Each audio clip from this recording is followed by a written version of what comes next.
Okay, thank you very much. Good morning. Do we leave the light conditions as this, or okay?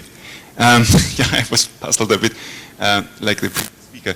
Yeah, so welcome to this talk. It's not about coral reefs. It's not about it's about aquatic, let's say, water influenced habitats. So definitely it fits into that session.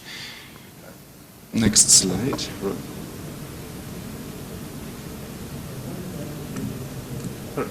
Okay, in 2010, back in 2010, we've celebrated the International Year of Biodiversity, and you remember, of course, I'm very happy to have this talk here in Rio, because 1992 everything began, at least the global attention for biodiversity issues were manifested in the UN Convention on Biological Diversity, and now we have the, let's say, 20 years anniversary.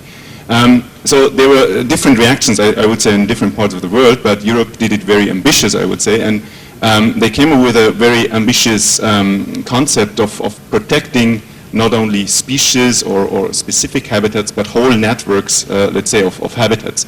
So the Natura 2000 concept is one, or the initiative Natura 2000 is one of the most ambitious, as it's put here, effective and most effective legal instruments all over the place, I would say. So it's kind of a legal fundamental legal framework for protecting areas, what they call of community interest. So highly sensitive areas, which are not confined to small bits and pieces, but which make up to 20% of the territory. So it's actually a huge area. And I'm coordinating a project which uses Earth observation, satellite technique to support this endeavor and to support habitat monitoring using the latest Earth observation satellite techniques, but also, of course, the image analysis techniques. And this works in 3 levels. And so we will provide products on the European level, but we also provide products on the member state level, and of course also on the site level. And I will give you a short flavor of this, what it means on the site level. What you can see here is actually the study, on the left-hand side is actually the study area. It's a riparian forest along the river of Salzach, which is in our area, in Austria. And it is one of the, let's say, most precious riparian habitats in Austria, or also in Germany and maybe in Europe. Still under a lot of pressure, as you can see here, there's certain urbanism taking place, but also other infrastructure measures and so on. All right. So this is a typical workflow we use in the project. So it's kind of a complicated thing, but we are not only using image analysis techniques, but we're also using later on techniques to evaluate, using structural assessment, for example, to evaluate the conditions of the habitats and so forth. But I'm concentrating basically on, is that working? No, it's not. The laser? In the middle. Okay. Basically concentrating on this central part here. So this again is a study area. It is one of these Natura 2000 protected areas. There's of course a richness in species, especially forest, different forest types which are mixed and intermingled, but also certain endangered species in here. There is a lot of pressure, as I've mentioned, so not only from an anthropogenic pressure, but also presence of invasive species and the changing hydrological conditions due to the rectification of the river, and that has been partly reversed recently. I will show you in a minute. So the objectives are quite straightforward, but ambitious at the same time. We would like to automatically delineate 2 high-level habitat categories, so alluvial forest and riparian mixed forest. And as you know, maybe from let's say theoretical concept, these habitat types would, under natural conditions, more or less be formed in kind of zones, but of course these are not natural conditions anymore. These are managed partly by anthropogenic impact. So the remaining patches of these high-valued habitats are of key interest. And there's also forest management areas inside. And then later on, we do analysis in terms of change dynamics and apply certain quality indicators, but I'm more going into the OBIA. What is the specific OBIA challenge in this particular respect? So we have a lot of different trees there, tree species, which of course form some homogeneous stands, but this is basically not the core thing we are interested in, because these stands are not, let's say, not critical units, neither in terms of management and nor in terms of protection or conservation. The critical thing is basically the highest level of let's say, aggregation, which follows a certain mapping schema. I'm not going into detail, but there's two different ones. One is the ones I've mentioned, just differentiating between alluvial forest and riparian mixed forest. And the other one is more looking also into the, let's say, the scale of, or the degree of anthropogenic impact.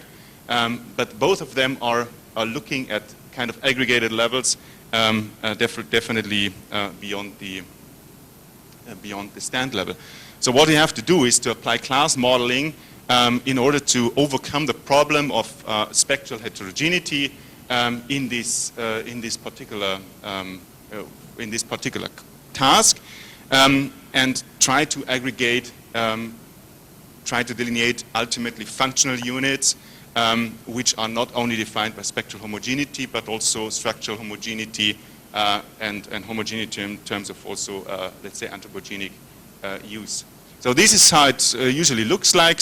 It's a kind of, like I say, it's not a typical zoning.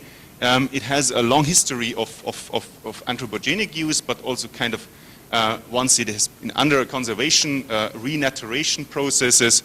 So these all kind of species are mixed, and yeah, of course you have some troubles also doing a visual delineation as it is used here as a reference.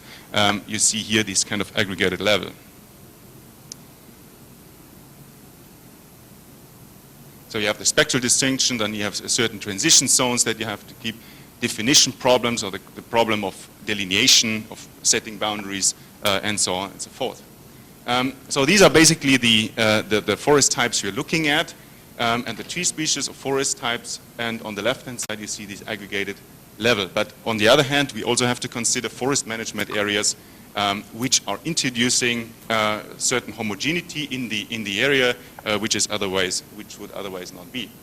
And then there is another challenge, because there has been recently a very ambitious project of river renaturation, which was done due to hydrological or hydroengineering and flood protection purposes, but it serves also, of course, the nature conservation purposes. So there was a river widening going on, as you see here, and here there is some extraction of gravel and things like that, and it was the area has been turned to a wetland. So there is a certain let's say positive dynamic also going on. So this is basically the workflow we are using. In the core, what you see here is an object feature library. So that is something that we use later on for class modeling. So we think, okay, which kind of specific features are we using? Not only spectral ones, but different ones as well. I'll show you in a minute. And then ultimately, over a series of intermediate steps, integrating expert knowledge, we would arrive at a stage of elementary units that we can then use for the class modeling and ultimately for the delineation of the aggregated habitats. The satellite data we're using is basically two scenes. One is for reference purposes. This is a spot scene from June 2005. This is just for doing some broad-scale reference mapping. And the other one is a recent Worldview 2 scene where we have three different ones. So we're also using a time series analysis, which is not included in this talk. So basically, the segmentation, and I go through that pretty quickly, works on several levels until we reach the desired level of elementary forest types. So you see here some intermediate steps until you reach a certain level that you can later on use as kind of manageable units for the class modeling. Forest mask we're using, of course, to mask out the forest area between from other areas. And then it's kind of interesting, then we go back to the, let's say, single tree level. We're using local maxima analysis to delineate single trees and come up with you see here the local maxima based on spectral values to come up with single trees that later on we use for spectral reference. There we need some very, let's say, homogeneous small areas. So that object feature library, which is in the core of the workflow, includes spectral information that is derived from these homogeneous local maxima areas, which, let's say, represent a pure reflection of the specific tree species. Then we use some derived vegetation indices for the broader object discussion. And then we use some dedicated object feature information that we receive from a visual interpretation. So the critical, let's say, structural parameters of the target classes, like, for example, rectangular fit, which would be an indicator for anthropogenic use, or naturalness and so on, we derive from this particular thing. Okay, time is running. I had a chance to skip some slides, but I don't find the button for doing that. Okay, so I go through this pretty quickly. This is the spectral information. This is the reference information we use for the structural parameters. It's a visual interpretation, and then we arrive at these forest type units that we kind of bottom up classify using Bayesian classifiers, and out of that we compose the tree stands. Then we come up to the forest type units that you see here in different colors. A little bit tricky in this light, and moreover the thing is not working. Okay, you see here different colors. These are the basic elements, let's say, and then we come up with these red boundaries with the forest type units, which we then use for the highest level classification. So these are the forest habitats, and you see here that comparison to the let's say visual interpretation that we did, and we did a lot of field work as well. And then ultimately we come to that level of Natura 2000 classes, which are aggregated, and this is a preliminary result where we have these delineated, but it is not validated yet because we are validating, let's say, from the bottom to the top. And we also do some boundary optimization in terms of scale, generalization. We will match it with cadastral boundaries as well in order to have a potential or powerful tool also for the management of these areas. Okay, to conclude, we have developed a standardized method. This is also the purpose of the project, to come up with operational methods for increasing, let's say, the frequency of monitoring without going to the field extensively, and to support it in a certain way. We also have a method to detect change dynamics, which I didn't show explicitly, but that can be derived from that, and ultimately to perform some quality analysis in this riparian forest. The class models are in general robust and transferable. The validation is, like I said, kind of bottom up. You're validating, let's say, the single object, trees object, and then further up. Whereas with higher aggregated level, the validation becomes more and more complex because it's more, let's say, arbitrary what we are delineating here. Not arbitrary, but in terms of appropriateness and so on. So it's not a binary decision. And the structural quality assessment is still ongoing. Okay, having said this, thank you very much for your attention, and I'm around.